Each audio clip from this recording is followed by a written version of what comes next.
So my role today is to talk about surgical approaches and what we've learned so far from the NJR. And the work I'm going to present is work done by the University of Bristol team. This team is the same team that does all of the data analysis behind the NJR annual report, but they also do an awful lot of research on the data as well. And I'm presenting their work. So there's three aspects to what we're going to talk about today. One is the approach for hip replacement for osteoarthritis. Secondly, the approach for hip replacement for fracture. And then thirdly, what we know about the approach for knee replacement using the NJR data. So first off, hip arthritis. Well, this study looks at 7 common approaches: posterior, minimally invasive posterior, lateral, minimally invasive lateral, anterior, minimally invasive anterior, and then transtrochanteric. This work is published in BMC Med, so please look there for the full reference. So here we go, hip replacement for arthritis.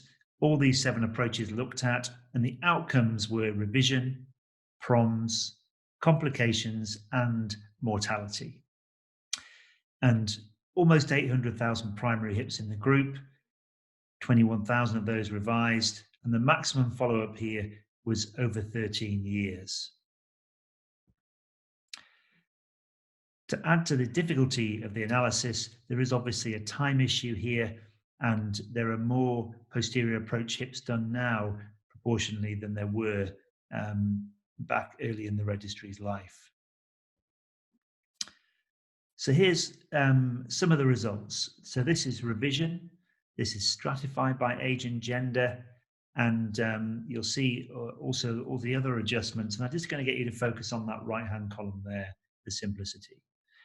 But what this shows you is that if you take posterior approach as your reference group, then the lateral, anterolateral, and hard hinge group had a higher revision rate. Also, the trochanteric osteotomy group had a higher revision rate than the posterior approaches. The Bristol team also looked at PROMs, and there was a statistically significant difference between the groups, but this wasn't clinically significant. Similarly, with complications, this was looked at in detail, and they were more frequent with the conventional lateral approach group. 90-day mortality. So again, if you take your reference group as the posterior approaches and you do all this huge amount of adjustment, trying to make this the very, very best answer we can, you'll see that the mortality is higher in the lateral, anterolateral, hard hinge group compared to posterior approach. So in summary, the posterior and non-minimally invasive anterior approaches have the lowest risk of revision. There are small differences in the Oxford Hip and EQ5D, which favour the posterior and anterior approaches. Complications favour the posterior approach, and mortality was worse in a standard non-minimally invasive lateral approach. So if you're doing posterior approach for osteoarthritis, then you can be fairly comfortable where you are. So the next question that the group looked at is surgical approach for patients with a hip fracture. So this is a different group of patients, as you know. So over 18,000 patients in this analysis. The group looked at posterior versus anterolateral approach and included those 3 subsets, if you like, in the anterolateral approach. And the outcomes of interest here were implant survival at 5 years, patient survival at 30 days, 1 year and 5 years, and intraoperative complications. So the results after matching. Well, total cohort now of 14,000 patients that were matched. That is 7,000 posterior and 7,000 anterolateral. And there was near perfect matching with this. And this is just illustrated here. You can see a very similar number of female patients in the groups, and the age at revision of these patients were also very similar. So I think we can be comfortable that there was equality between the groups. So for all-cause revision, well, these are the indications. Overall, 2.4% of patients got revised. Commonest region was dislocation, as we probably would know for this group, then periprosthetic fracture. So nothing unexpected, if you like, in the numbers of patients that were revised. What you can see here is that regardless of whether you did a posterior approach or an anterolateral approach, it was very similar in terms of 5-year implant survival rates between the two. No difference. So revision for dislocation. Well, this is where the results might be a little surprising. So no difference with dislocation rate, and no difference with periprosthetic fracture rate, whether you used a posterior approach or an anterolateral. So this is where it does become interesting. So for patient survival, there is definitely a survival advantage which comes in even at 30 days. And interestingly, as time goes on, right out to full follow-up, there is a significant difference between the groups.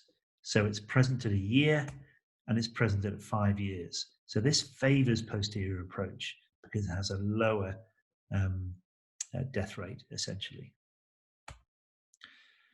Why might that be? Well, it may be because there are fewer intraoperative complications. Certainly in other aspects of surgery, complications at the time of surgery can certainly link into long-term patient survival. So overall in this study, based on these thousands of patients, the risk of a calcar fracture, a great trochanteric fracture, or of a pelvic fracture, or an intraoperative complication at all was around 1.5%. But there was a difference between the groups, again favouring posterior. So odds ratio of essentially 0.6, quite an advantage really for the posterior approach in terms of intraop complications. So in conclusion, the posterior approach was safer than the anterolateral approach for patients with a hip fracture. And the recommendation from this research is that it should be used where possible. So let's change tack now and talk about knee replacement.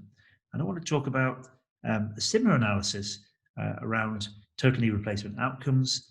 This uses the data from 875,000 of our patients, which we're very grateful for their use of data. 10 surgical approaches were looked at. So you've got medial parapatellar, mid-vastus, sub-vastus, lateral parapatellar, and a group called other. And then there were the minimally invasive versions of each of these. Hospital inpatient mortality was one of the key outcomes, as was PROMS. And we had up to 15 years, or in fact, in some patients, over 15 years of follow-up. So as with the other papers, a great deal of work was gone into adjusting, and this gives us the best chance of having an answer we can rely upon. But you can see this large number for the main analysis, and also adjustment for the mortality in the last line there. So here's the headlines. Compared to the medial parapatellar approach, which for most of us is the workhorse of knee replacement, the conventional mid-vastus approach had a lower revision rate. So that's quite a key message to come out of this paper. Also in the data was that the lateral parapatellar approach had a higher revision rate. Now, this may well be because patients tend to have that approach if they've got more complex, perhaps advanced valgus deformity. So probably not a fair comparative group, you may argue. Mortality rates were similar between approaches, and PROMs showed statistically significant but not clinically important differences. So this data, based on over 800,000 patients, supports the use of mid-vastus approach, and we should consider using this more frequently. So it's important to point out that registry data is observational, and thus causation cannot be attributed, but an awful lot of effort has gone into adjusting for any potential confounders. And so I think we can become confident that this is the correct result. I'd like to credit the authors here, and a huge amount of work has gone into creating these 3 separate papers. So I've listed these authors in alphabetical order, in fact, and all credit to the team in Bristol for leading this work. Takeaway messages. For osteoarthritis, posterior and non-minimally invasive anterior approaches have the lowest risk of revision. PROMs favours the posterior and anterior approaches, and complications favour the posterior approaches. For hip fracture, the posterior approach was safer than the anterolateral approach for complications and deaths when performing total hip replacement for fracture. And for knee replacement, mid-vastus has the lowest revision rate in terms of approach. Thank you.